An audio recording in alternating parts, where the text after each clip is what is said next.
What is up, podheads? Welcome to the Pod You Slave podcast. This is episode 49. Believe it or not, it's been a wild ride and it's only going to get better. We're going to be nerding out today, but first I wanted to highlight our socials. You can find us at Twitter and Instagram, both at Pod You Slave, so check us out there. Super active. All sorts of cool, nerdy content always going on. But also I wanted to highlight the email. We don't get a whole lot of emails because email's is getting a little outdated, but if you do ever want to send us a message, PodioSlavePodcast@gmail.com. It's always open. We're always taking different questions and things like that. And speaking of which, Twan, we got some questions last time, right? Yeah, we did. Episode 48 was our mailbag episode, round 2. And a lot of submissions. So we appreciate everyone that submitted questions. We were talking about it before this episode started that we have a fucking blast with those episodes. We've done 2 of them. We'll do more of that stuff. And you don't have to wait for the next one. If you can think of questions, like Nate said, email's always open, Twitter, IG. Yeah, anything news-related, records we want our opinions on, anything like that, throw it at us. Yeah, I think I know why people don't email very much. Why is that? They're sliding up in our DMs, guys. We get some cool DMs from people and some questions that way, too. So appreciated the people that reached out to us that way. And we're... The list is being compiled for round 3, which will probably happen next summer. So send them now. We'll put them down on paper or digital paper and be ready for it next summer when we do another round of the mailbag. Yeah, keep them coming. Tell a friend, subscribe, comment, like. We've got a pod for that. Whatever fan you are of music, we have a pod for that. Good point. I feel like we've touched almost everything, and we keep expanding. So we got a lot on deck for what we're going to nerd out in the future Pod You Slave podcast. But today we got a cool segment. We're going to deep dive on the Foo Fighters, which is somewhat a house band, I feel like, at the Pod You Slave podcast. They just dropped a new album, so we're going to kind of go through that and their whole album release that they've had throughout their career. So it's going to be a fun one tonight. Stoked for that. Yeah, we're going to rank them, right? We're going to tell you what number 10 is all the way down to number 1. So I'm sure I have bold take right now. We probably all have the same 10th record, and we probably all have the same first record. That's my guess. Hey, speak for yourself, man. Oh, this is just my guess. And we'll circle back at the end to see if I was right. And it's great because they have 10 studio albums, so this was meant to be. But before that, we had a couple headlines we wanted to get to. I'm going to have Nate start us off with the first one because it involves his boy, Elon, and Neuralink. So, Nate, give me the explain it like I'm 5 breakdown of what's going on with Elon and Neuralink. Absolutely. And happy to represent Elon Musk. The guy's crazy, but he's one of the smartest people in the history of human beings that I could probably attest to. One of his many inventions is the Neuralink. Neuralink is a microchip that's going to be implanted into your brain. So they're going to basically cut a circular 1-inch by 1-inch hole into your skull and implant a chip to help your... I'm out on this already. Yeah, you're out. Hold on, there's more. Seacrest out. The initial plans for this product is to help people with, any kind of decline in recognition. I guess, what's the disease where you lose your memory? Alzheimer's. Yeah, things like that. That's kind of like how it's going to be rolled out initially. But this product is very futuristic, as many of Elon's inventions have been. So what we've seen recently is this is going to eventually stream music directly into your brain, which is not far-fetched when you think about it. So can I ask a dumb question? Totally. Say you get one of those, no one's even really discussed cost to my knowledge, but you get one in your brain. How do you pick the song? How do you change the volume? Is there volume or is it vibration? Like, help me out here, guys. That's a great question. Yeah, man. Like, is it using your skull as the vibration? You know how all of our voices sound different to ourselves than they do to the rest of the world? And we all hate how we sound. And then we start a podcast and you're like, damn, I have to listen to myself every week. This sucks. But yeah, how is that going to work? And will it make those boring conversations with the people that at work that you don't want to talk to better because you can just turn some music on? And actually, you know what I just thought of? What about kid? Like, what's the age cutoff? Because a kid could get one and cheat on every test. That's true. Yeah. You get fed, I'm almost thinking it's like a combination. Like, remember Google Glass? How like Yep. you operated it, like, I guess, with your voice. I wonder if this is just plugged into your brain. You can tell how much I know about this. I'm just Well, it's I think it's a very abstract idea. Like the fact that this is going to solve all these ills and fix and become this like on-demand supercomputer inside your already, biological supercomputer. I think we're a long way away from point A to point Z where that happens. I don't know how we get there as far as that goes. But I mean, it's interesting if it's going to help out with some, Alzheimer's type things and other neurological conditions. If it does that, then yeah, okay, now I'm listening. But I don't mind putting in headphones, honestly.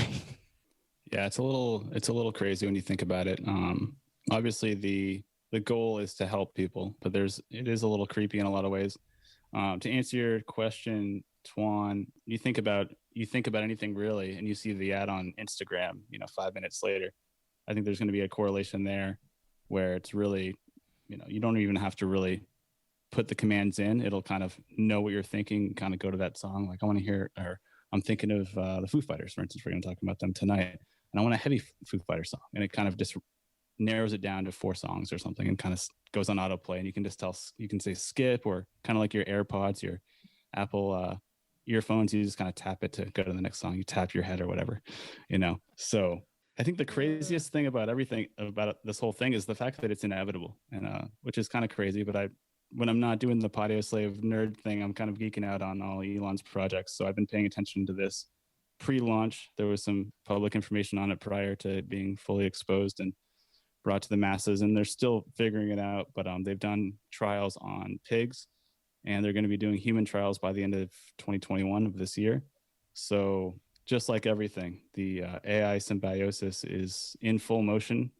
It's just in a handheld device, and eventually it'll be in your brain. So it's happening. Here's my hot take, which I think is not a hot take. It's very practical. This ain't coming out. There's no way this will see market. I mean, what if there's a problem with it? You call Neuralink customer support. You know what I mean? Like, what do you do? This isn't happening. My brain's on fire, guys. Can you fix it? Yeah, is there like a fan that cools the, I don't know enough about it, and maybe I'm just being negative about it. I think we're being old fuddy-duddies here, right? We're being get off my lawn. I'm never giving up my headphones, that type of thing. I think there's some merit to some of this. I'm not sure how much of this is going to work, but I mean, all these, if you had told me that I'd have a supercomputer in my hand 15 years ago, I'd be like, what are you talking about? So you never know, right? I mean, anything is possible. It's hard to say absolutely not to stuff. That's the best way to look at it. And I do champion Elon Musk, so I don't want to, go the opposite direction and say I'm not understanding where you guys are coming from. But the best way to look at it, or any, product futuristic wise, is the fact that it's never, flash in the pan. It doesn't happen overnight. There's going to be a natural progression to get to the end game that we're talking about, where you're streaming music in your head simultaneously, or you're thinking of a song and it plays on automatically or whatever. It's really just I feel like all this stuff is just a matter of time, and it's weird talking about it now, but 10 years from now, it'll be so ingrained, whether it's this device or, jumping in a, not a floating car, but an electric car that's self-driving is, I think we're also about a year away from that. So all this technology is being built. It's really just about, regulatory approval. So self-driving cars is really being held up by regulatory issues. And same with this. As soon as they get FDA approval, this will roll out, believe it or not. So I understand where you're coming from, because it sounds insane, but it's actually going to go down. So what if you have a really small head? Do you get a smaller one? And if you have like a really big head, you get a bigger one? What are the speakers like? It's one size fits all, I believe. Oh man, that may not work. That may not work. In the world that we live in today, nobody is one size fits all. So obviously this is interesting stuff, but the tie to music is obviously the listening to music. Like, that's kind of one of the marketing things that's being thrown out there. But also Lil Uzi Vert, the rapper, said he's getting one. And his wife, right, Grimes. She's an artist too. So yeah, they're all about it. Didn't little Uzi Vert just like put a diamond in his forehead too? Yeah, so maybe that's the stepping stone. First the diamond, and now literally a stepping stone. Yeah, so that's exciting. We'll throw a little water on Nate, and then we're gonna move on to our next our next topic here. This is something that I've been interested in because I've seen it more and more, and obviously from bigger artists, Taylor Swift is the one that comes to mind for me. She has been kind of rebranding the two albums she put out last year, and picking 4 or 5 songs from maybe one album and 2 or 3 from another, and calling them different collections, right? And making them playlists. They're just playlists. It's cool. It gives the artists a chance to kind of breathe life into something that already existed. So like I could see bands going back to their album from 7 years ago and then putting a couple songs from the most recent one together and saying these kind of fit together. Here's a playlist, and then giving it a collection name. I think this is a move Taylor saw coming, and more artists are going to do. What do you guys think? Yeah, is this like a weekly thing she's doing? She's been doing it now for a couple of weeks. Yeah. Jeez, I mean, yeah. So she's put her. It checks a lot of boxes. It's a good way to promote the new album, keep it fresh, keep it on people's radars. It's a good way to keep her on people's radars, and it's more pennies in her pocket, the more streams. And obviously, we discussed in previous episodes how much her catalog's worth and the volume of streams that she generates. Yeah, I mean, this is like low-hanging fruit. It's like kind of a more recent greatest hits that she can just keep pumping out. Makes sense. Would this have happened without COVID? Probably not. She'd be out touring, or maybe this would supplement touring. Who knows? You said it. You took the words right out of my mouth with the greatest hits thing, because I don't know if you've noticed on Instagram, Rage Against the Machine has been doing something on Spotify saying Rage Against the Machine greatest hits. Oh wow! And I'm like, greatest hits. Like they never even put out a greatest hits. And I think we've talked about it on here because they kind of rage against that whole record machine, so they had found a way to avoid that greatest hits thing.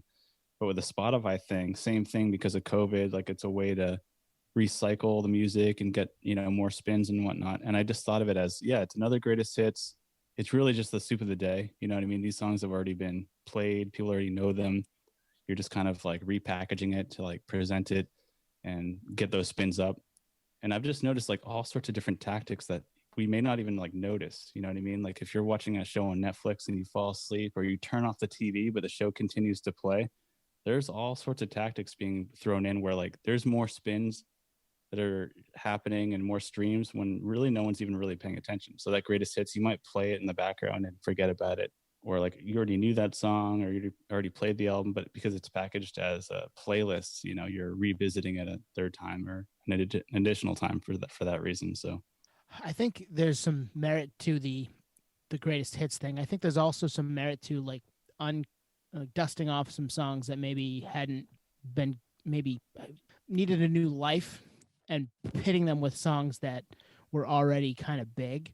I'm like, all right, here are these 2 songs that did really well on their original stream when the album came out, and this one didn't do as much. Like, let's get some people listening to that one, because maybe it was later in the album, maybe it was just a song that never hit, and let's get those into people's ears too, because this 6-song playlist is easy for a workout.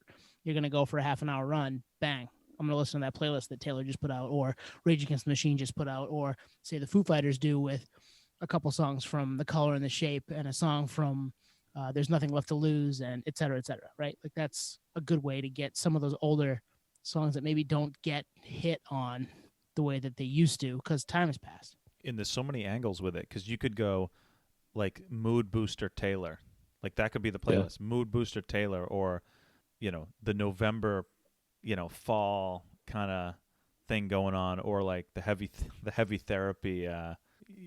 There's different angles you could do. Like this is the summer. We do that every week. The summer feel good Taylor mix. Yeah, this is. I don't know. I think other people have done it, but she's Taylor, so if she does it, she kind of dictating the market, right? She can exactly. So now she's the blueprint. So now we're gonna get like, summer 9-inch Trent Reznor summer edition playlist or something. I think all of those are winter fall songs. Or pandemic. You bring up a good point.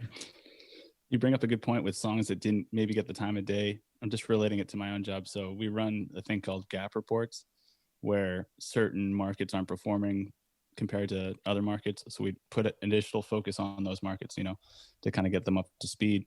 And I think what you said is exactly probably what's going down metric wise, because they're like, you know what, we know the song should be hitting at the same level as the singles. It's equally as good, same producers, same singer, all that stuff.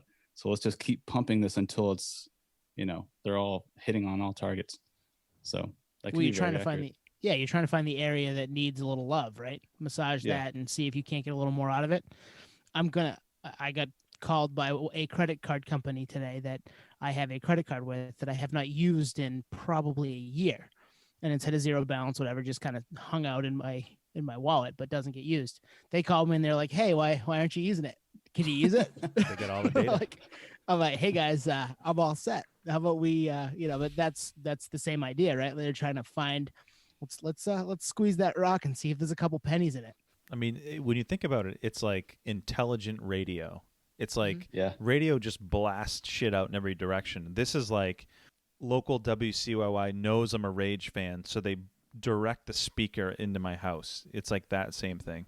That's crazy. Totally. Great call. Yeah. So that's what we think the ball's moving on that, right? We're gonna see more of that, especially from those bigger artists who have a massive catalog, and if they were to rebrand some of their stuff, people would eat it up. Yeah, those two things tied into the Neuralink, tied into Spotify, listening to everything you're thinking. Like, you literally will have a moment, like a 1 second moment of depression, and you'll get like some kind of depressing song in your Neuralink. Wait, you guys have seen The Matrix, right? Yeah. We're so fucked. This doesn't end well, guys. We're so fucked. All right, we want to hop into the main segment tonight. Yes, let's distract ourselves from the craziness. Foo Fighters, yeah. So Foo Fighters dropped Medicine at Midnight. When you're hearing this, it's been a little over a week since that dropped. We obviously are fans of Dave Grohl and most of the things that he's done over his career. So we thought, instead of just giving you a report on what we thought about Medicine at Midnight, let's slot it in with all the other 9 albums and give you our top 10 in whatever form or fashion that it is. So, yeah, who wants to lead off with their number 10 Foo Fighters record? Can I actually give an opening statement? Ooh, yes, please do. Yes. A couple things. This was very hard. Mm-hmm. Super hard. That's one kind of punchline. Second punchline, this underscored how impressive their catalog is. And I agree. And lastly, there's not a dud in here. Every album has redeeming qualities that I think warrant a comeback to. I would say the 10th album, because it's 10th, it doesn't make it bad. Exactly. Yep. That's a good way to put it. It's just not on the level of some of their other work. Like the number 10 would mop the floor with like a lot of quote unquote good bands out there. Like they're good records, I think. I noticed I enjoyed listening to them. Stuff that I hadn't maybe given as much time of day as the other stuff I listened to through today a little bit. And I just realized how much I liked the band and how approachable their rock songs are. Like, they know how to write a song. They know how to write a hook. They know how to write a chorus. They know how to, where the guitars need to go, where the drums need to go. Like, they're just good at music. And obviously from about midway through their career on, as a group, have honed it and made it into something where they can take different chances here and there, and it works. Yeah, I'm right there with you. Like, my appreciation for this band increased from this deep study, to the point where I was like, is Foo Fighters my favorite band? Right? Like, shit, like, I like all this music, and some stuff I, didn't give the time of the day back then. And I mean, if you saw my notes, I crossed out this list so many times and moved things in different directions because I was like, oh wait, this was my second or third favorite album. Now it's like anyways, I don't want to give anything away, but you know what I'm saying? Like, it's very easy to switch around, and it just shows, it really highlights their talent as a band. Very much so Dave Grohl, but I mean, as a band, tight, instrumentally, musically, lyrically, energy, different sounds, different genres. Like, I mean, they're an all-time band. I knew that, but this changed that for me. I was like, oh wow. When you look in the encyclopedia and just find solid rock band, like Foo Fighters should populate as number 1 now, Yep. So. Well, and they're probably the biggest rock band still going right now, right? I mean, there aren't too many doing what they're doing today, especially where rock has kind of taken a backseat in popular music. They're still very popular, and rock still has its corners of the world. But compared to like where it was 20 years ago. It's a different landscape. Totally. Yeah. And to highlight what you're saying, like, I think we talked about it last episode. Pearl Jam's my favorite band, but I mean, Foo Fighters, I think I like more their albums front to back more than Pearl Jam, so that's saying something right there. So, All right, yeah, jump into number 10. Who's got what wants to lead off with their number 10? I'll do it. I got it. I'm ready. Do it. Yeah. Concrete and Gold came out September 15th in 2017. I, at the time, didn't give it a ton of time. I really liked Run. I really liked The Sky's a Neighborhood. Listened through it again today because it's been a while since I'd spun it. I picked up a few other songs that I liked. It's got its moments where they're kind of lulls and like I would skip if I were not doing homework on it. But this was my number 10. I think you were right with the prediction. Was it Utone? Or no, Utone that said we might have the same 10 and 1? Oh, yeah. Yeah. Mine is also Concrete and Gold, which is funny, but just because, I mean, I like to relate it to the time as well, like 2017 for me personally, and maybe there might be another part of the fan population that agrees that Foo Fighters like seem to go in these like, ebb and flows, where I think 2017 was kind of like, man, they were touring so consistently. I almost like got used to them. I got comfortable, they were so accessible that I saw them on these tours. But I mean, I wasn't really checking out the albums. I was kind of just going to the show. So I didn't give the album the time of the day. And it just didn't really, the singles didn't really grab me too much. And then revisiting today and to kind of, go back to what you were saying earlier, it's still an amazing album. It's still really solid. Yep. Just stacking against their other releases, it had to hit the 10 because there's just so much good music, but it's still actually decent. And revisiting it today, I was like, oh, it's actually better than I remember. So that's good. Same. I did not have Concrete and Gold at 10, so I'll save my assessment for that for when we get to the number I had it at. I had Sonic Highways. Ooh. We're transparent on this podcast. I didn't hear this. I'd never heard this album until we said we were going to do this episode. So I'm a, late to the party kind of guy. For me, nothing really stood out. It was a good album, not a great album. Definitely wasn't a bad album. It was a good album, but it's nothing I'd come back to. And there's a few albums that I hadn't heard. I would say there's maybe 3 or 4 I hadn't heard. I guess I'm more into their early stuff, but not because I didn't like the new stuff. I just never heard it. So Sonic Highways, definitely digestible. I think it's like, 8 songs? Yep, 8 songs. Yep. So that's my 10. I'm not going to get too in-depth because it's obviously a little higher for me. That one, I think, you didn't watch the HBO documentary that went along with that? No, I know the story, but I didn't watch it. Would probably change your mind a little bit, but I'll save it for when we get to it when I have it. Yep. All right, number 9. I had the new one, Medicine at Midnight. Now, this is only because I haven't listened to it enough. I think this one's going to grow on me. My second listen, I liked more than my first listen. My third listen, I like more than my second listen. Like, it's got some bangers on there that are going to be, like, slotted into the Foo Fighter canon that I'm like, all right, yeah, I'm going to come back to that. It's cool. It had a couple of vibes on it. Obviously, it's the dancey kind of vibe. It's crazy that this has been done for just about a year, and they were getting ready to drop it last year right now before the world ended.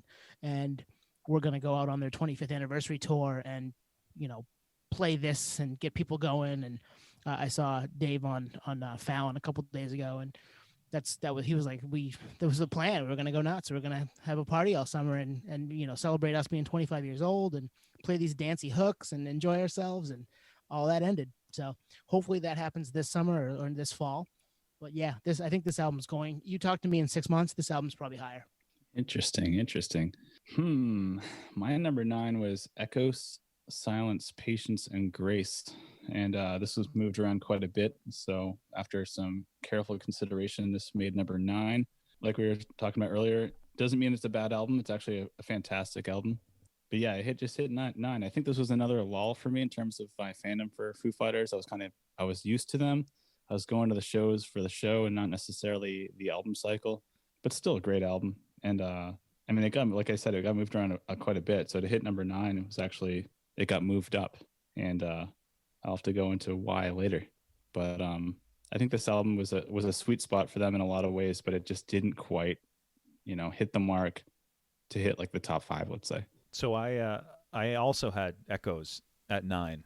And wow. It's interesting. Your recap is almost identical to mine, although I'm trying to think of like my trajectory with Foo Fighters. At this point in '07, I wasn't like going to listen to them on the day it came out. Like I feel like I'd maybe moved on a little bit, but like what was the album before this? In Your Honor was '05, and then Yep.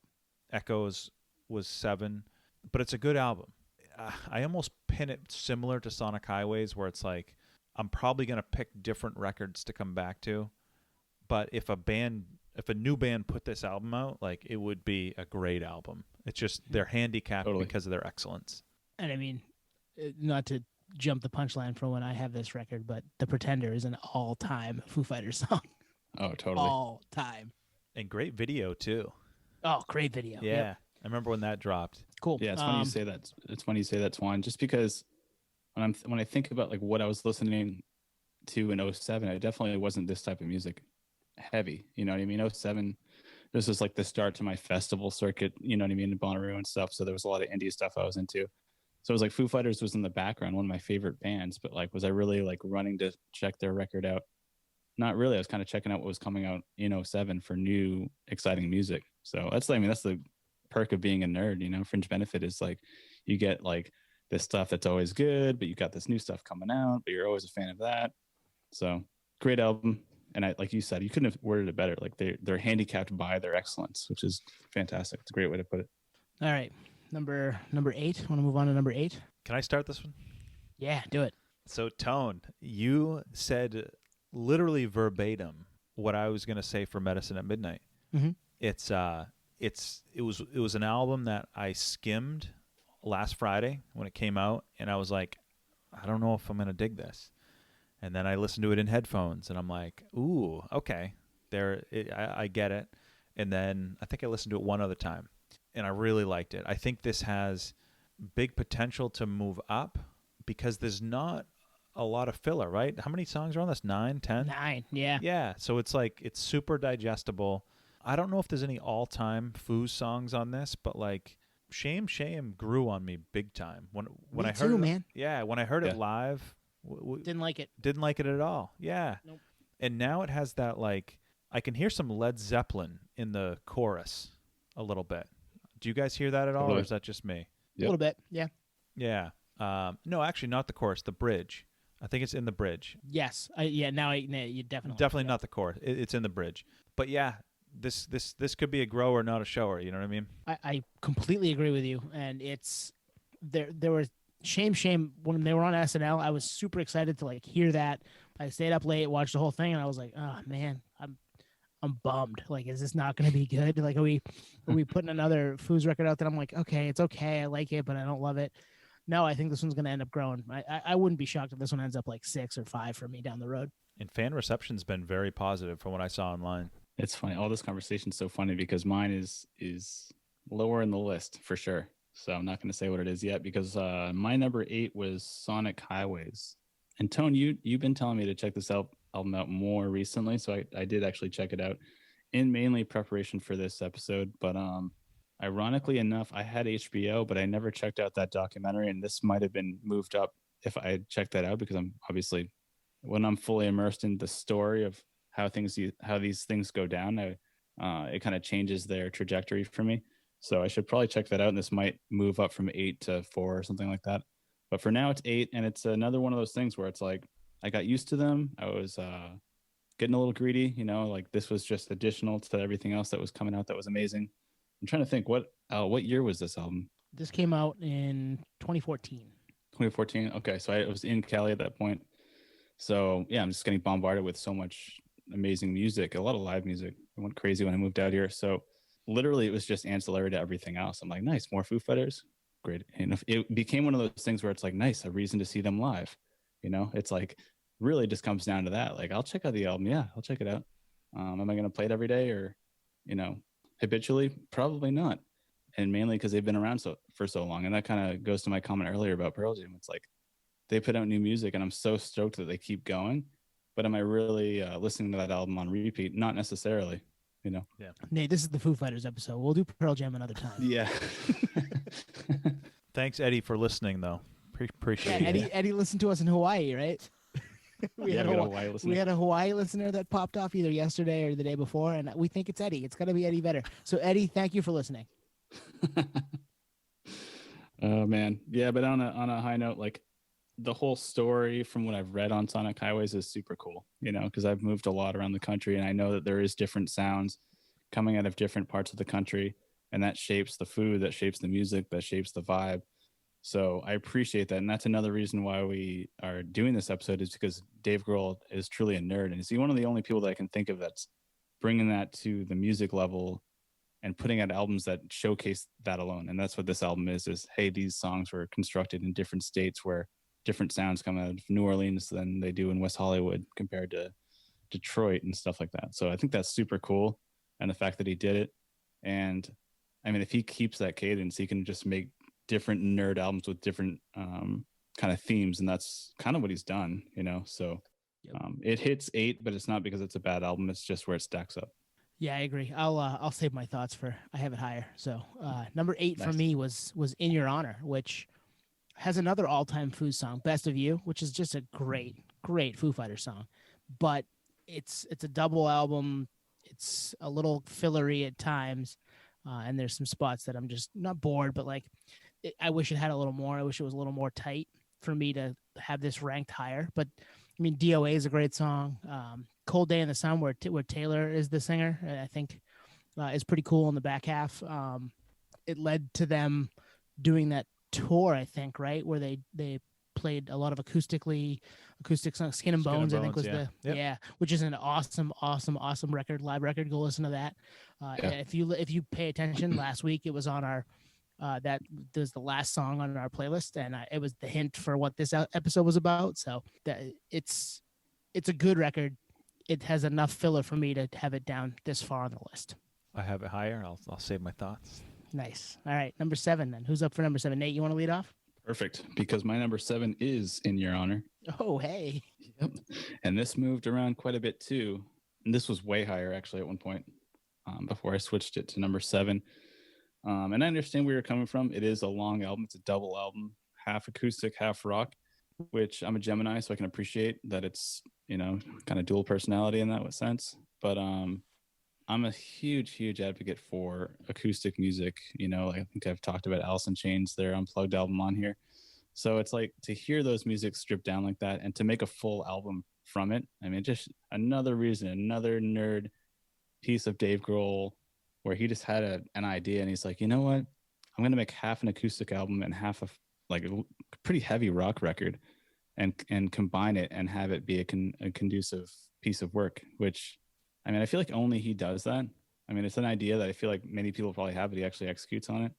And I do think it's really good. Straight through all the first half of this album, disc 1 is fantastic. And the second half, maybe the only reason it's not like a listen through is because it's like literally 2 different personalities. So it's like if you're having a drive on a Sunday in the desert or something, like I'll probably spin the acoustic version. And the rock one, I'll probably play it on the way to a Foo Fighters show or something, you know? So that's probably the only reason why it maybe shouldn't be 2 records, but that's actually why it is 1 record, because it's supposed to be that, you know, 2 sides of Dave Grohl. The guy's a metal guy, he's a rock guy, he's a, you know, soft rock guy. So I think this is similar to Sonic Highways, where it's like, hey, I have this idea and I'm just going to do it and I don't really care, and people like it, great. If they don't, you know, I did it. And that's just like true nerdery. I think it's so cool we're doing this on Dave Grohl and the Foo Fighters, because he is a real nerd.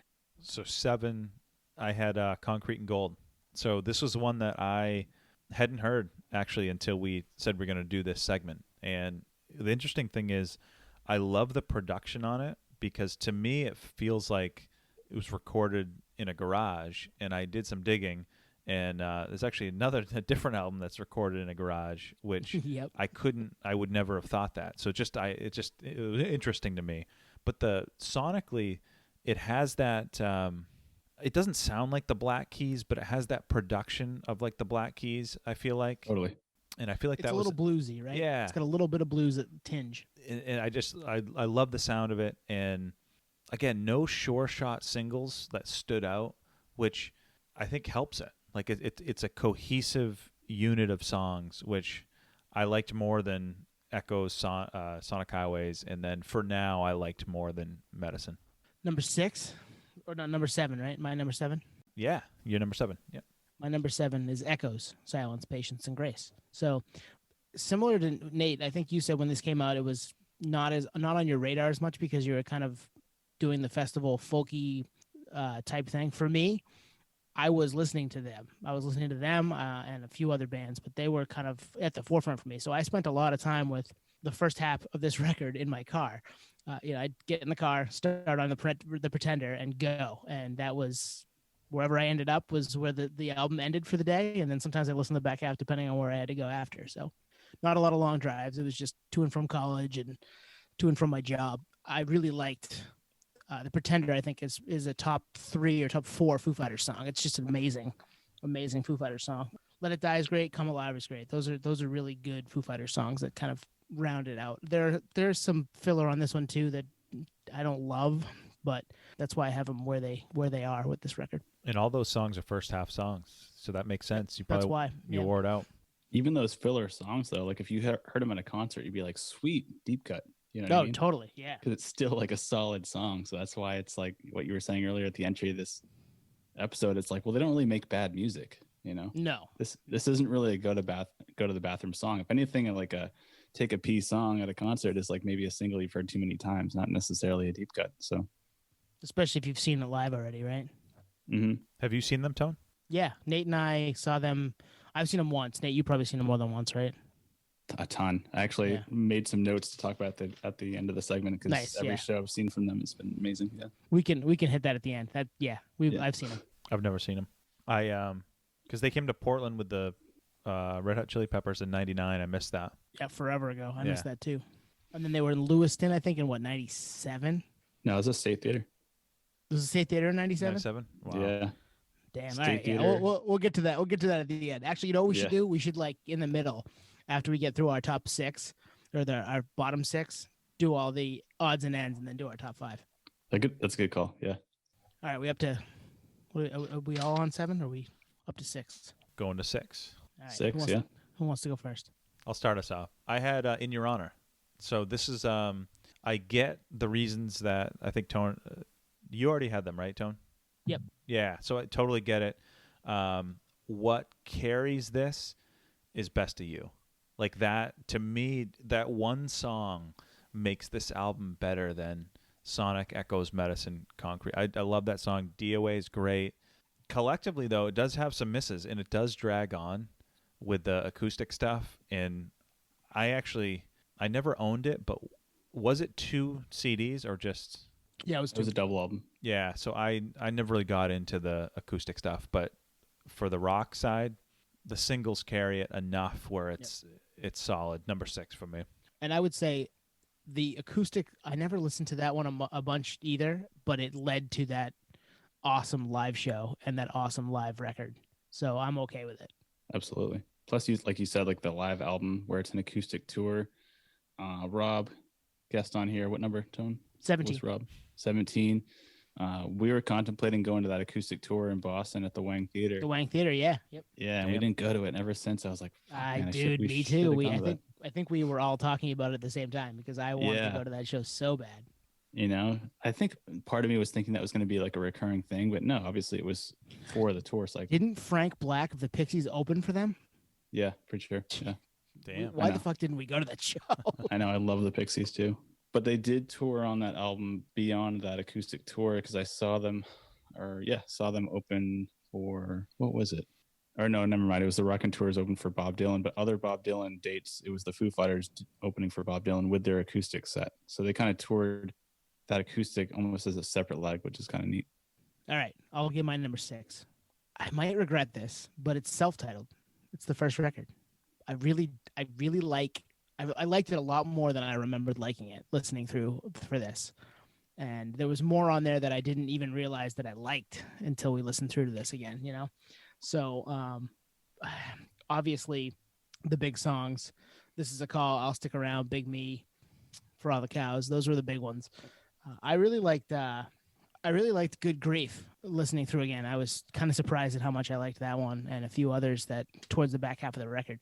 But I banged this out today during a workout and I was like, yeah. And that's one that sounds like it was made in a garage. And this was one that Dave did by himself under the name of the Foo Fighters to kind of disguise that he was who he was. So people didn't, they took it at face value and didn't take it for the drummer of Nirvana put a record out. So if you've checked out the documentary Back and Forth, he goes into in depth on that. So really, really good. But the top 5 for me were better. So that's how this ended up 6. And he produced it too. Like yeah, it's crazy. That's new news to me. I didn't realize that back when I was 9 years old when it dropped. Yeah, right. Before we were fully nerds, we were like almost Baby we were nerds. kind of nerds. On the 4th of July, no less. A Tuesday in July in 95. So I have that much higher, and I'll leave it at that. I could see that. Knowing you, I could see that. Well, mine was actually the same. Number 6, Foo Fighters, self-titled album, debut album. And this moved around a lot. And when I was writing it down, when I was going through this like crazy manic changing the direction of each album where it states or whatever, I can't recall, but I want to say that we had talked about this on the pod where I put this at a higher rank. I might have. I don't know what it was. I but think it was a 3-album run conversation, and you put this in there. Yep. That was it. Yeah, I was with trying Greg. to recall what it was. But yep. But it did land at 6. And I mean, it's the foundation for the band. It's the first album, Dave, because it was essentially a solo album at first. And re-listening to it today was amazing because it was another one of those like time travel things where it's like my brother had it, so long ago that I didn't really understand what was going on. Didn't understand music appreciation like I do now, of course. So I wanted to rank it lower, but I mean, they just have so much stuff that it couldn't. But it definitely brought me back, and it definitely showcases, his foundation with the Beatles. There's a lot of Beatles-esque stuff in there. I think I said it earlier on the last episode where Weezer Pinkerton, like the Butterfly song is a Dashboard song. I feel like this is Big Me is a Weezer song. I feel like. I think you're right. Yeah. But it's a fantastic album because you have Big Me, which is a very like poppy Beatles Weezer song. But then there's other songs on this album that are straight up super heavy, So I almost feel like this is appropriate as a debut album because it kind of like shows that like this guy's going to go in so many different directions throughout his career, and he definitely has. So it's number 6, but I wanted to rank it lower, but it's fantastic, and it really just brought me back to those early days. Like, I don't know what this is pretty cool. What's this album cover? There's like some weird like retro space gun on there, like Phaser gun. Yeah. So yeah, we're halfway through. We're gonna take a intermission, and let's reminisce about some shows. So I've never seen them, which I regret. I've had a few opportunities to see them. It just never happened. But I feel like they're a band that will continue once this whole world gets back to normal. They'll be back out there, and I'll probably make it a point to see them. I gotta ask, what was the reason for not going to those shows? I don't know. Couldn't tell you. I think obviously like the '99 Civic Center show, I was probably just too young. Yep. And then probably didn't know about like that acoustic one. I didn't know about. But again, everything's a show regret in 2021. Everything. True. I saw him once with Nate and my brother in Boston in November of 2011, I believe, on tour for Wasting Light, which we haven't gotten to yet because we all like Neither it. one of Apparently, us, it's in our top 5s. Yeah, but yeah, that was Nate coming back from doing Harvest. I think I've told this story on the podcast before, but Nate coming back from doing Harvest out west in Northern California for wine. You were working for a winery, right, Nate? Yeah, in Sonoma County. Yeah, like you said, Harvest is once a year. So grape harvest, the grapes are ripe. So you pick, or you have people pick them for you, and then you crush the grapes and you make wine. And happens once a year. So I went out there to do that, part of my like wine and spirits journey, and came back and flew into Boston. And everybody that I had driven down to the show went in. Our buddy Rob, the episode 17 guest, my brother, a few other friends that had come down in my car, but we made room in the car for Nate to come home with us. And I met Nate in the parking garage next to the garden, the Fleet Center, I think at the time, but the TD Bank Garden in Boston. And Nate took a cab or the T or whatever to North Station, met me in the garage, and we cranked a couple California beers in my car before the show. Nice. That was pretty sweet. It was awesome. That was very much a, I don't want to say rock star moment, but I remember thinking like, I didn't have a ticket to this show. I was traveling, so like going straight to a show is just not priority, you know, even at that age. And I had my girlfriend at the time, like waiting for me in Maine, you know, like coming back from Harvest, being gone. And Rob actually was at that show too, and I think he got the record rep to put me on the guest list. So it was kind of like inevitable. Yeah, I at don't that know how point. you Like, got in, man. I just had tickets because they were a birthday present. I think he was able to secure one ticket. So kind of last minute came together. Like I'm flying into Boston, about to jump on a bus to get back to Maine. No, you're on the guest list now. Just go straight to the TD Garden. I was like, shit, I have my luggage with me. Like, damn. Like you said, Tony, I brought some beers. Car. Yeah, brought some beers from California. Did a little quick pregame. Rolled in. I think the show started. One of those weird things where I rolled in, the show started almost immediately. Incredible show. And it was actually the tour closer. That was the last date of the tour. Was it? Yeah. That show was badass. And I mean, the only problem was I had to drive, so I had like 2 beers in the car with you before, and maybe one at the show over the course of 3 hours, and drove us home. But it was a blast, and 3 hours. Dave's a madman, running all over the place, just playing badass songs, and they're rocking out. It was a good time. Any opener for that one? I don't know. I can't remember honestly. There probably was. I think I was in the car. I think I was in the parking garage with Nate. Yeah. I know. Who was the opener? I think we missed it because I think we literally walked in as the Foo Fighters came on stage. It was probably someone big, but yeah, man, that was actually one of the ones I wrote down with a bunch of others. But you kind of told that story. Other ones, I think I talked about it on here. Dave Grohl's birthday party at the Forum in LA. Episode 8, if you want, go listen to episode 8. Yep, episode number 8. Won those tickets. Tried to get them. Wasn't able to secure them. Went to some club show here in San Diego at the Casbah, where Nate Mendel, the bassist for Foo Fighters, was launching his solo career called Lieutenant, and talked to him at the bar for a little bit and tried to get on the guest list for this show. I don't think he read my note. Ended up winning him on the radio station anyway, and was one of the best shows I've ever seen. So that was that. Other ones that I saw, so not to rub it into one, but I've seen them a ton. Foo Fighters at Irving Plaza in New York City was a club show. Damn, that's tiny. Yeah. Also sold out. And you have receipts for that one because there's a picture of you and Dave that we've seen. That's outside of the venue. So the whole band was having dinner at the restaurant attached to Irving Plaza, and they were like at a window seat. So like me and a bunch of fans were like, "Oh, that's the fucking Foo Fighters." So I got a picture with Dave, hung out with Taylor for a little bit. Yeah, it's cool. Nate's like, Sharpie 1, Sharpie 2, sign my stuff. Well, funny enough, I didn't have anything on me because I was just trying to get in the show. I didn't have anything with me. But as soon as I saw them at the restaurant, Irving Plaza is in Union Square in New York City. So there's a Virgin Megastore there, or at least there was. So I ran to that store, grabbed Color in the Shape, and ran back. And by that time, they already went into the venue. I was like, fuck. Damn. Yeah. So I was hoping to get something signed. Actually, I think I got Taylor to sign it. That's it. You got a picture with Dave. I mean. Yeah. Exactly. Yeah. Okay. Yeah. Yeah. Yeah. Beside the point, Toad. I wanted to get the Color in the Shape signed. I have some killer photos from that show somewhere in my nerdery bins. But that was cool just to see them in such a small show. It was oversold, but they had production hold seats.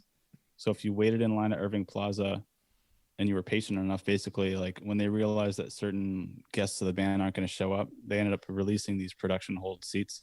And I was one of 4 people that got let in for like an oversold show, basically. That's awesome. So I was by myself. Amazing show. They were at the top of their game at that tour. I think that was actually promoting Echoes, Silence, Patience, and Grace 07. Yeah, I was in New York. That makes sense. The other, instead of jumping into more live stuff, the one thing I wanted to call to arms here was their music videos are fucking awesome. Oh, totally. Do you like Big Me?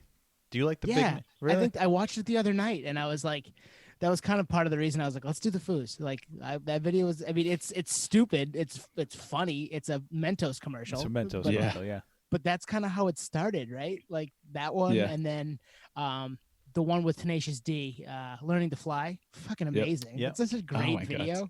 And even Everlong, where they just like Taylor or Dave or both will dress as women. Like it's just funny. Say, yeah. Doesn't he have like braces in that? Yes, yeah, and in the Learning to Fly video, he has braces. Yeah. He's himself too. They're all themselves, but they're all dressed as other people.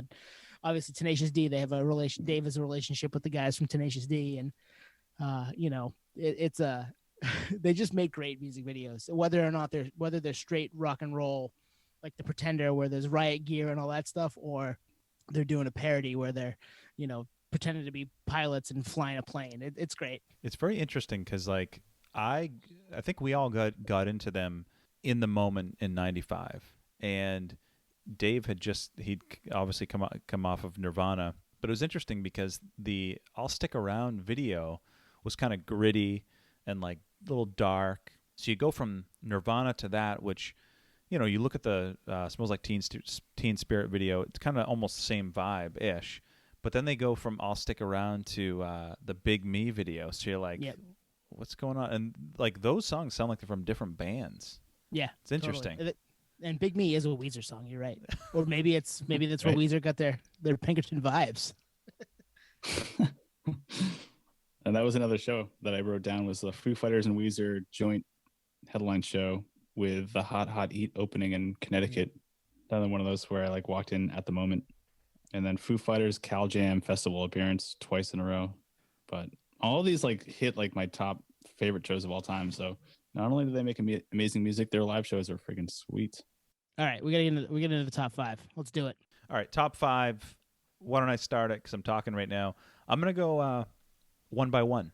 So I feel like I was gonna be in the minority out of the three of us to have them this album this high, but it came out in 2002, and that's when I was like really, really into them. So I got into them in the moment, and I re-listened to this album today, and I had an epiphany.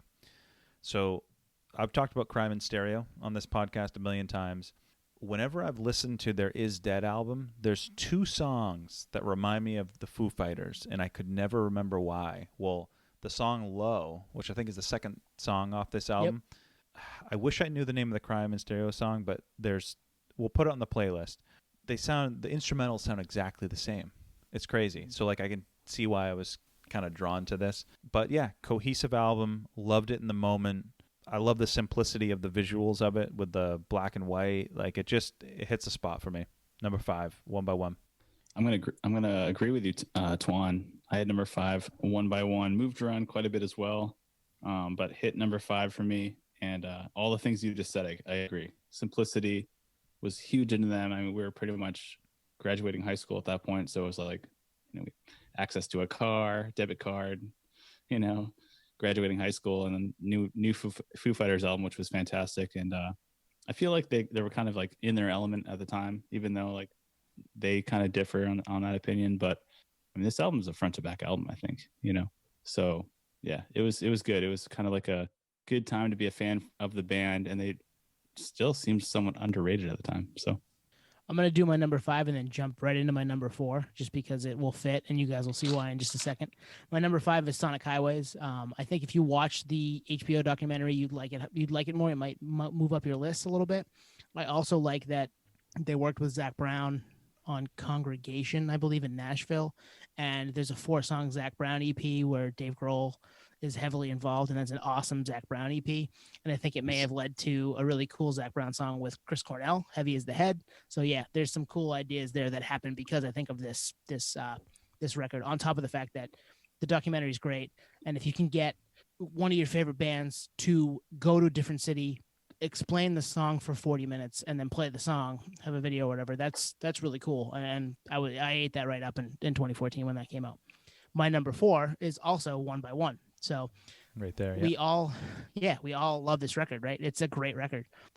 They don't love it, and I think the fans do. And I think it's very, the dichotomy there is a little interesting, that they've like moved to Virginia, where Dave's from, and put this album together and ended up not really liking it. But One by One was huge. That's another all-time. All My Life, is huge. It's another all-time Foo Fighters song. The Closer, Come Back, is one of the best closing songs on any Foo Fighters record, and just a great closing rock song, period. Go listen to that one. It'll be on the playlist, I'm sure. Just a cool record. I think they did in Times Like These is a massive song. They were doing their thing here, even if they didn't like it in the moment. It's a great record. So little fun factoid, which I'm real-time learning, is Ray Pettibon, he's the one that's responsible for like the Black Flag logo. He did the cover art for One by One.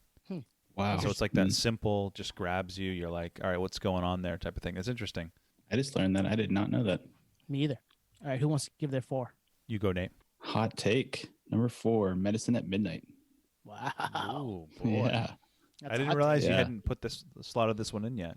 Yeah, and it just came out, and I was on a little mini road trip, as I do on the weekends, to kind of get away from the city and enjoy the nature out here in California. And I think it's the best way to listen to a new album. So I was like, it's almost like this perfect storm, like nice new album on the road, got some time, got the landscape to kind of help the album tell the story in a sense, in a nerd way, I guess you'd say.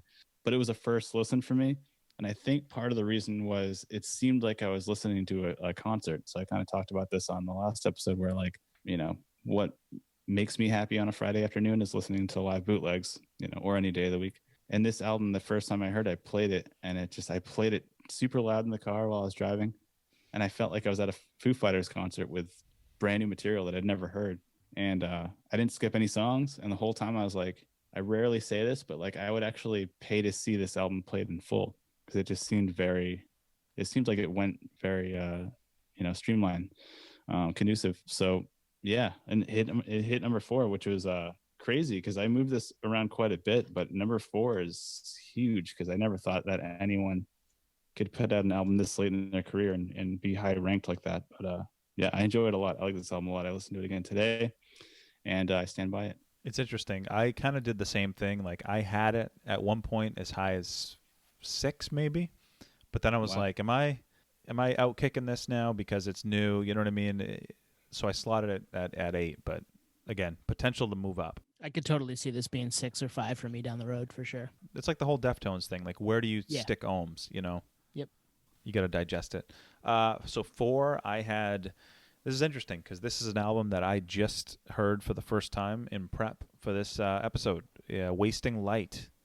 So Nice. First, I've listened to it twice now. So things that jumped out. It's definitely an intentional and like dialed in album.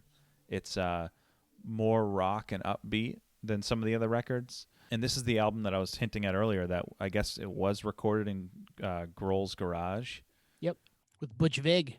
Butch Vig, yeah, I saw that too. It's just crazy. And this was the return of Pat Smear, I guess. He was out of the picture for a little bit. Standout song is White Limo. White Limo's awesome. Easily a top 10. And it's crazy, like, when you hear, like, I must have listened to 100 Foo Fighters songs in the last week, but this is one where I was like, I want to hear that one again. You know what? Screw Sonic Highways. I'm going to come back to this one.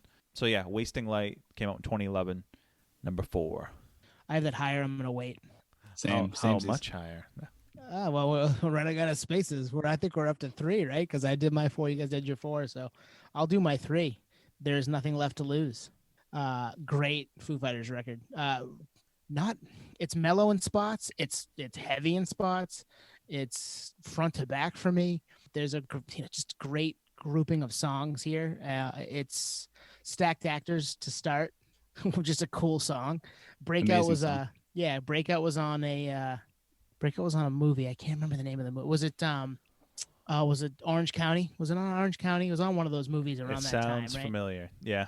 Learn to Fly obviously is an all-time Foo Fighters song. Next Year was another it was a song that was on a TV show. I think it was Ed on NBC back in the day. And I remember this popping up randomly, and I was talking to my wife, and I'm like, yeah, that was the theme to the show Ed that I used to watch here and there. She's like, who are you? And why do you know this random shit? But sure enough, it was. So yeah, this is just a great record. I really, really enjoy it. And it's my number 3. Unbelievable. Is it also your 3? It's also my number 3. 1999. I'm a big advocate for 90s OGs. I was huge into this band at the time. I think we kind of reminisced about it earlier. I missed them on that Chili Peppers tour in Maine, co-headlining at the Civic Center and also the State Theater show leading up to this. So I was huge into them and missed both tours, and both were sold out. So I mean, I guess I wasn't as aggressive back then. But yeah, man, this album's amazing. Stacked Actors might be like my favorite Foo Fighters songs in general. Learn to Fly, Breakout, even like the deep cuts I love Aurora. Aurora's great. Yep. MIA is amazing. Generator is amazing. Or I guess Generator was a single, but yeah, I remember this album. I think we talked about it on here. Leechmere. I bought this at Leechmere, and it came with like a tattoo, like one of those fake tattoos that you put on your. So I did it on my neck, just like the album cover. Yes. But yeah, man, like talk about like quintessential 1999 album, like turn of the century, and understood what was going on in rock music at the time, was fully ingested or fully committed to what was going on at the time, and just bummed I didn't see the tours to promote this. But yeah, it's number 3 for me. Huge fan. I was literally like at the top of my game in terms of fandom, so I was so bummed I didn't see the shows. But this album's so good. So you guys ready for this? I also had this album at 3. Wow. Whoa. Another album I was big into in the moment, and that helps so much because, like, yeah, who knows, if I was seeking them out for Concrete and Gold, maybe that would be even higher, But yeah, the singles carry it. I mean, Learn to Fly, Breakout, those are 2 top 10, I think, Foo's songs. The artwork's simple. It's like, how did that end up being we always talk about the how and the why, like how did that end up, whose neck is that? You know what I mean? It's just so many questions, but the album's undeniable. Yeah, I mean, every record that I've mentioned up to this point, I think there's a big gap, a huge gap between this and even Wasting Light. So there's nothing left to lose, number 3. Nate, what's your number 2? I have an idea. Ooh. Yeah. It's probably my number 2 too. Number 2, Wasting Light. And almost got number 1. But yeah, Did number it really? 2, Wasting. Wow. It came so close, man. I didn't cross it out, but I was like, this should get number 1. But no, number 2, Wasting Light. So much positive connotation to this album and this release. 2011, right? Yep. 11. So I was like prepping to move to Cali. I mean, it was a little premature, but I knew I was going to get out there at some point at this time for sure. Basically because of that wine harvest that I had done. And that tour in Boston that you were talking about, Tone, that was for this album, right? Yep. Yeah, that was that touring cycle. So that all makes sense. Yeah, huge into the band. I just love this album. The single, what's the first single off the album? Can't remember. But regardless, it's a full-on rock album. It was Rope. Was Rope the first single? It was Rope, I think. But regardless, this album just hits all cylinders. Like for me, like every song's good. It plays well. It's loud. It's like somewhat late in their career, so you're almost surprised that they're able to put out an album this solid this far in their career. And then you see them live on the tour and they're just as energetic. And it's like it almost lifted you up. It was almost like a Tom Brady moment. You're like, this guy's still doing it? Holy crap. Like Dave Grohl is the fucking man. Yeah, so it hits number 2, and I'm looking at it right now. It's like I might move it to number 1, but I think I'm gonna keep it at number 2. Yeah, it's hard to dethrone what we both have at 1, I think, but I also have this as number 2. And Nate, I know you watched it because we watched it together, the back and forth, the documentary around this record, the making. Oh yeah, yeah. And kind of a history up till that point of the band, and then the making of this record. The first half, I think, is like Dave's history, and then the band coming together and how this all happened, and this album being made in the garage at his house with Butch Vig and Bob Mould coming in from Husker Du, and Chris Novoselic coming in for a song. Like they really went all out. It was just a badass record. There's not a bad song on it, and this was the record. I think Walk was a single, right? Like halfway through. Yep. And I remember telling you, Nate, that I know you want Eddie to be the new Bruce Springsteen, but it's Dave Grohl. I'm sorry, and I still stand by that. Eddie is not the. Eddie's like the. Eddie's the Neil Young to Dave's Bruce Springsteen. Sorry, bud. I think I can agree with you. Finally, it's finally. He's like the Bruce Springsteen / Tom Brady. Yeah. Yeah. Yep. All right, Twan, what's your 2? Guess. Self-titled. It's self-titled, and it's kind of crazy. I actually had this when I was prepping for this episode. I had this as low or high, however you want to look at it, at number 5 at one point, and then I re-listened to it, and I was like, okay. So I was kind of transported back to being 10, 11, whatever it was, and I'll Stick Around video. It's like probably at that age, one of like the heavier songs that you've, kind of been introduced to. And it just kind of brought me back. But this has a deep cut top 5 Foo's song for me. Any guesses? No. Could be top 3. Give it to us. Top 3. Weenie Beanie. Weenie Beanie. Oh, nice. I Yep. mean, Wow. it's almost like an 80s punk song. You know what I mean? It's Yep. he leans into that big time. I mean, it could have been a Nirvana B-side, you know what I mean? It's just a cool song that I appreciate more now than back in the day. But again, it's one that I owned the record when it came out, or the CD. And who knows? Ask me tomorrow. This could be at 4. So, in listening to you talk about, I know that's kind of your come up with music is liking that punkier, heavier kind of music that this kind of fits in, right? And Dave Grohl grew up in the DC area where that was kind of a thing. And if you watch Sonic Highways and you see when they make Feast of the Famine, that comes from that time and that place. You think it jumped for me? Yeah, I think it would make a little more sense to you because that's how that happened. But that's what this album is, right? It's him, garagey, punky, Yeah. fast and loud. I'm a drummer, but I'm gonna blow you away with everything else too because I can. Like I'll just I'll melt your face off right here. Let's go. The other thing too is like I can't think of a better album artwork. It's cool. Yeah, Yeah, it's sweet. like I'd love to know the history of that. Like, what is that? You know? It's old and it's new, right? It's like this old kind of picture of this like ray gun, this like Right, space yeah. laser. Yeah, I think there's some relation with the name Foo Fighters is something it's a fighter jet, right? Or something. Yeah. Something like that. But UFO, he was big into UFOs at the time too, so that's why that ray gun thing is probably in there. But yeah, it's cool. It's like a antique toy or something on there, which is cool. Twan, when you mentioned or was it you, Tone?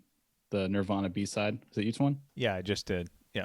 Yeah, that was actually when I was re-listening to this album today. That was one thing that came to mind. It's like, these songs could have been, some of these songs could have been Nirvana songs, and I wonder, like, was he writing for the next Nirvana album and kind of just Furthering my help him? claim that he might have been bigger into the Nirvana thing than people realize.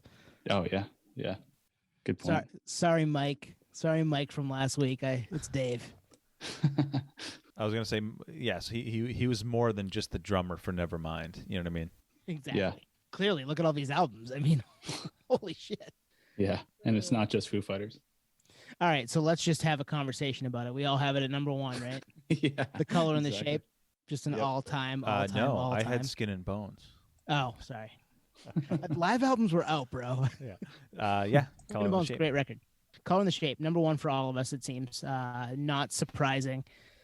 Monkey Wrench. Is there any? I mean, that song just fucking kicks ass. And when that Doll is a cool way to start a record, but when it jumps into that riff of Monkey Wrench, you're just like, I'm in for a ride, and I'm excited about this. This is gonna be a lot of fun.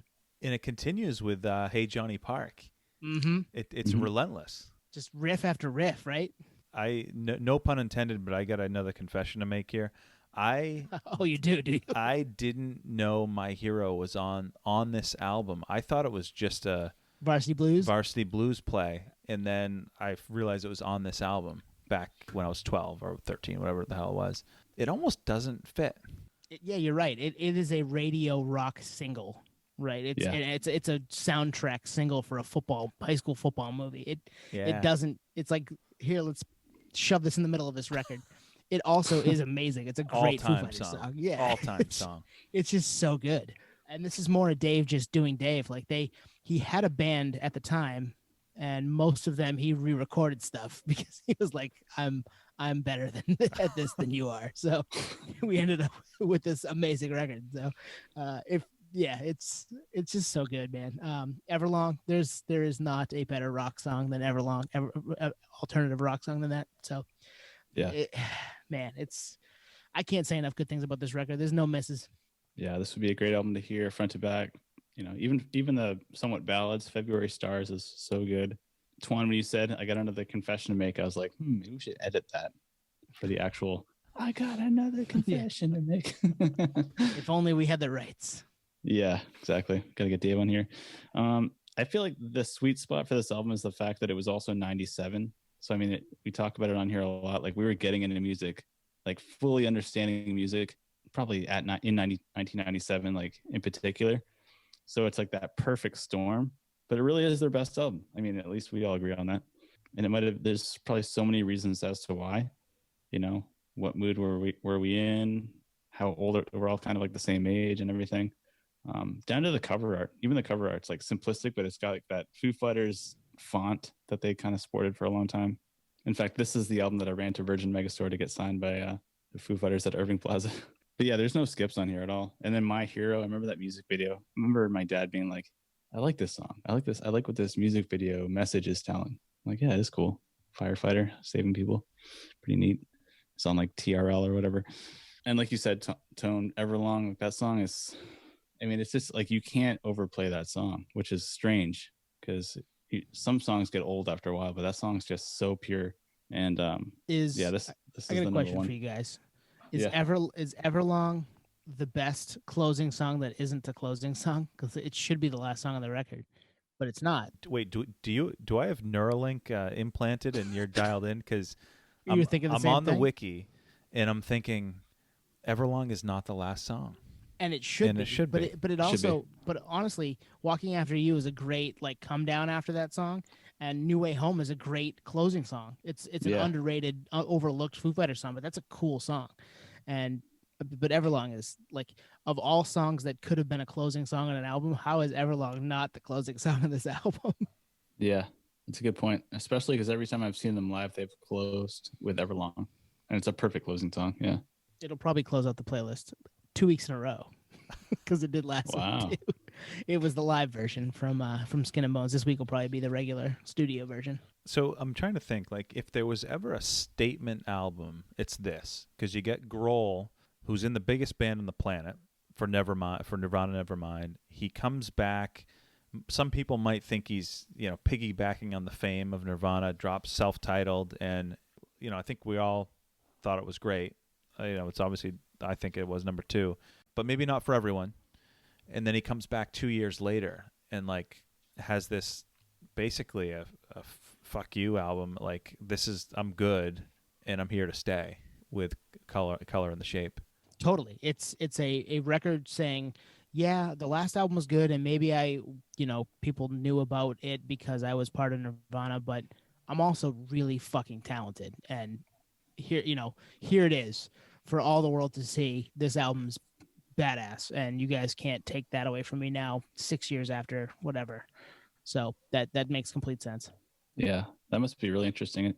In his shoes, like he's got nothing to prove being in Nirvana, but he's got a lot to prove because he's, I don't know, the drummer of Nirvana, which you think would be big enough, but I mean, this band's 25 years old and it's one of the biggest bands in the world. Like, holy shit, unbelievable. So, Tone, you made a comment early on, maybe it was even before we started, that there's no bigger rock band, right, in the world. And right now, yeah. I think not only is there no one bigger, but I think there's probably no one better. I mean, I don't know who's going to top them. I mean, who's right now? I think who's even nobody. in the running? Kings of Leon, Yeah, and they've got an album coming out in a couple weeks that we're excited about. But yeah, I don't think they're on, I don't know. Yeah, they're not on this level as far as like old school rock. Going to give you riffs. Going to give you, drums, guitars, bass, all that stuff. Rock vocals, like they're it in a dying genre, as dying as it is. But we still love it. We're still down for it, and a lot of people still are. And these guys are still doing it at a pretty high level if you think about it. Yeah, I was just jogging my memory on who's going still, like, and the ones that come to mind are like legacy acts like U2 and the Rolling Stones. Yep. Like holy shit. So Foo Fighters are in that caliber. I mean, that's impressive, man. Being a drummer from a band to make a band that's at least equal value of Nirvana, like what? You really hit lightning twice. So Yep. I wrote a few notes here that Dave Grohl is a certified nerd for the Audio Slave podcast, because he's not only making amazing music, but all the things we covered today on today's podcast, which is like he's doing it for himself. He's doing it for nerdy reasons, like making a documentary, making a half acoustic album, half rock album, making an album in his garage in California. Like, I mean, that's a real, it's just like such a nerd stance, So certified nerd officially as of today. And he's so well connected. Mm-hmm. Yeah. So do you guys like the name? Is it a band Vantage or a Bandicap? It started off as a Bandicap. It ended up being a Band Vantage. See, I totally agree. I'm not going to say I don't like the name, but like Foo Fighters, like it works because they're good, I guess. Exactly. Yeah. That's all it is. If they were bad, then we'd be like, this name's stupid. they're not bad. It's awesome. It's them. Yeah, usually the bandicap is what the connotation is. So fight has a negative connotation. So immediately your brain thinks this is not good. But Foo Fighters have proven that false. So it's great. But yeah, there's so many band names that suck, and they're the biggest bands in the world. Even like I said, U2 earlier, like that's not really a good name, but it works. For some reason, actually now more than ever fits just down to the logo. But you know what? U2, if they spelled it out like YOU TWO, it'd be terrible. What's that? Yeah. Or TOO. Or U2? Yeah, U2. U2. It'd be terrible. Yeah, no, that wouldn't work. U2. It does when it's just the not phonetic, but the alphanumeric or numeric alpha, right? Is that what they were thinking of Apple? Yeah, it's on your phone, U2. It's on yours too. It's on yours too, yeah. Half the Yours world too. got this random album that nobody wanted. How do we ended up here, guys? The tangent episode. How to dismantle an atomic bomb. Yeah. Cool. All right, that's our Foo Fighters episode ranking the legacy bands top or their 10 records, putting them in their place. We'll see you guys next week, right? Back at it, baby. Thanks for listening. And one thing for Dave Grohl: in nerdery, we trust. ... Dave Grohl. Nerdery runs deep. Did he say that? No, but I wrote all those quotes earlier in the text. I thought he said that. That would be even better. Can we get him to say that?